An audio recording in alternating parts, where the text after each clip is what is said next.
कन्यादान जब केलनि बाबा धिया मुख पड़ल उदास कन्यादान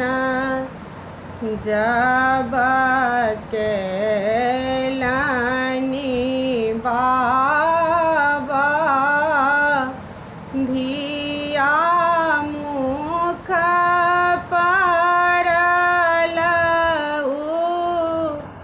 उदास किए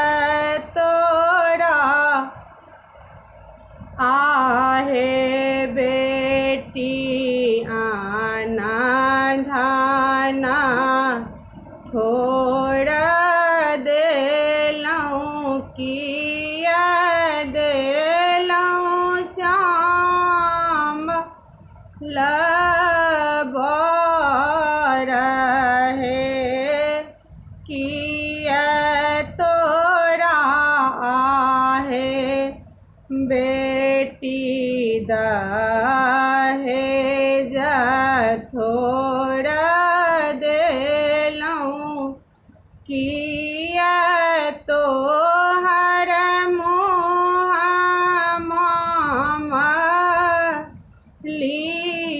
लीनय नहीं मोरा आहो बाबा आना धाना थोड़ देला नाही मोरा श्यामल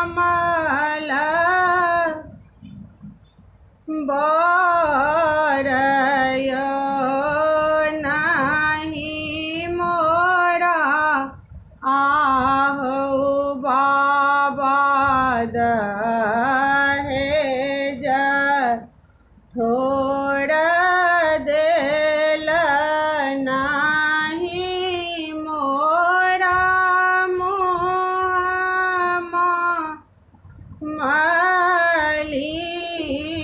मलिनय नहीं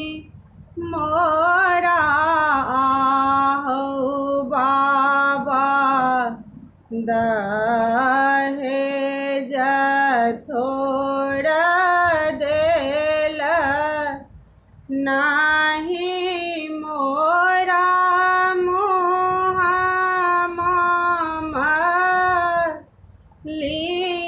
लीनय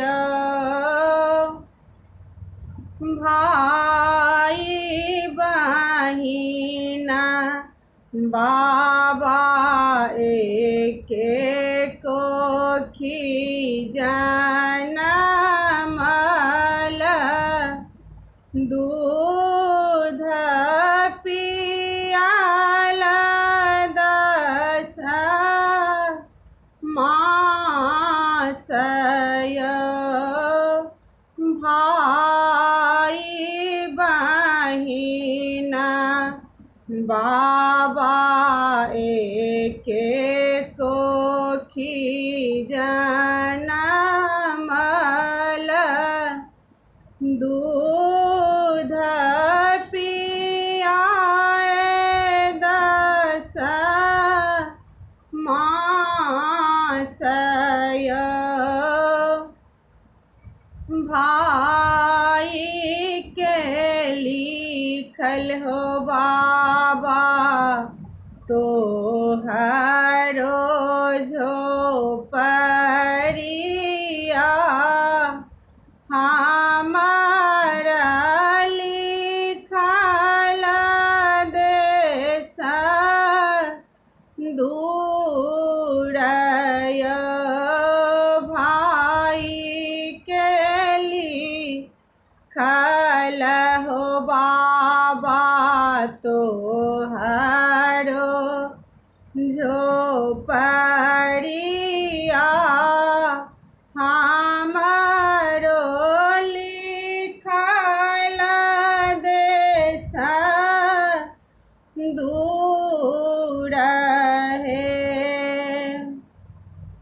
दूध बिनु आहे बेटी खीरो नाही बनत घी बिनु होए तने हो माया दूध बिनु आहे बेटी खीरो ने बनत घी बिनु होयत ने हो माया बेटा बिनु आहे बेटी दुनिया अन्हार भेल बेटी बिनु धर्म ने होय बेटा बिनु आहे बेटी दुनिया अन्हार भेल बेटी बिनु धर्म ने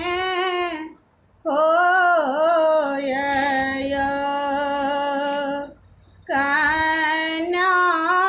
कन्यादान जब केलनि बाबा भी